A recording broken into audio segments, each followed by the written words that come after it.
Non, nous avons été honorés de participer aujourd'hui à ce forum de business de la zone de libre-échange continentale africaine organisé par l'Association marocaine des exportateurs, la SMEX, et le ministère de l'Industrie et du Commerce du Royaume du Maroc.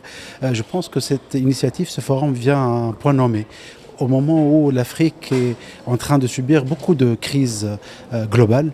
Tout d'abord, les crises géopolitiques qui affectent aujourd'hui les prix des denrées alimentaires, des produits énergétiques, la crise du changement climatique qui est en train d'impacter également les systèmes alimentaires, qui impacte aussi les infrastructures qu'on a mis des années à construire, mais aussi l'enchérissement du prix de la dette, du coût de la dette.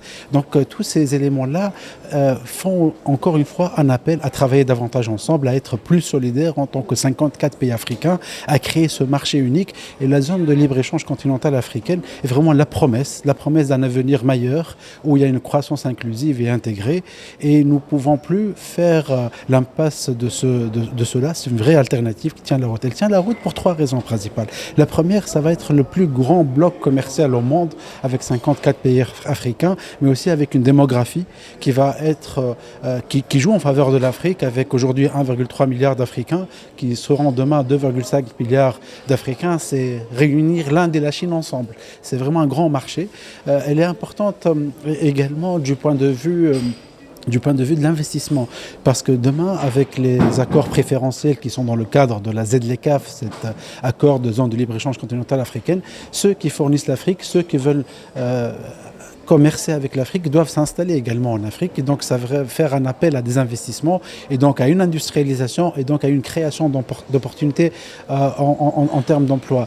Le troisième volet aussi qui me semble important, c'est une occasion de mettre à niveau nos infrastructures de commerce, nos infrastructures de transport, nos infrastructures de logistique pour répondre aux besoins des opérateurs économiques, et c'est là où la Banque africaine de développement demeure, continue le premier investisseur dans les infrastructures en Afrique, avec 44 milliards de dollars qui ont été investis sur les 10 dernières années, et plus spécifiquement 10 milliards de dollars sur des projets régionaux. De plus en plus, on a des demandes de nos pays régionaux, africains, à financer des projets d'intégration régionale.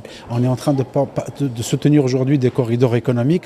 Regardez celui qui va lier l'Afrique du Nord à travers le Maroc, vers la Mauritanie, vers le Sénégal, pour se connecter après avec le corridor Dakar-Abidjan, ensuite le corridor Abidjan-Lagos. Donc on est en train de financer beaucoup d'infrastructures. On parle de moins en moins de routes, mais de plus en plus de corridors économiques pour connecter les opérateurs économiques africains entre eux.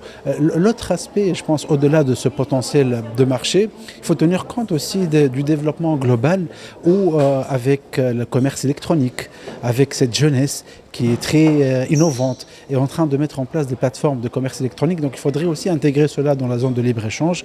Et il faudrait également intégrer le tissu des opérateurs privés. Quand on regarde le tissu des opérateurs privés africains, c'est principalement des PME.